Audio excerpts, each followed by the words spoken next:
Hey guys, Mike Fecht here with Yoga for Men, and today we are at our studio, Interstate Yoga in St. Petersburg, Florida.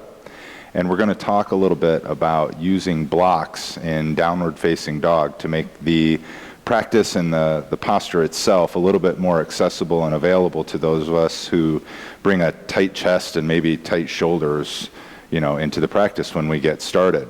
So I remember very well my first yoga practice. I remember my first downward facing dog. I remember what it looked like. I remember what it felt like so vividly, because when I came to yoga, I was super tight and all of the weight was like shifted forward here, and I remember my shoulders being on fire, and then I remember my head going off the rails as the sweat just started to drip from my forehead, and thinking that I had just signed myself up for 90 minutes of this mess, and I just wanted to get off my mat as quickly as possible.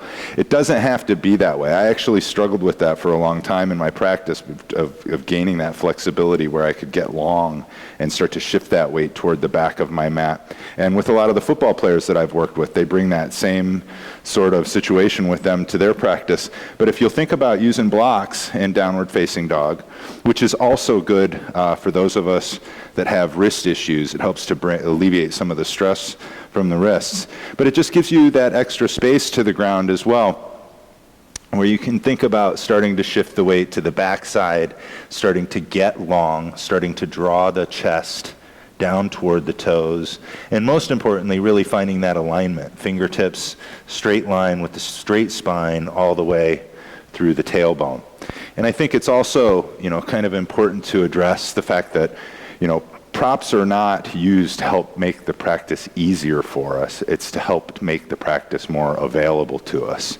And if you're a big and flexible guy coming to a yoga practice, it's probably in your best interest to go ahead and let go of the ego and go ahead and bring these things into the practice with you. So guys, thanks a lot. Namaste, and we'll talk to you soon.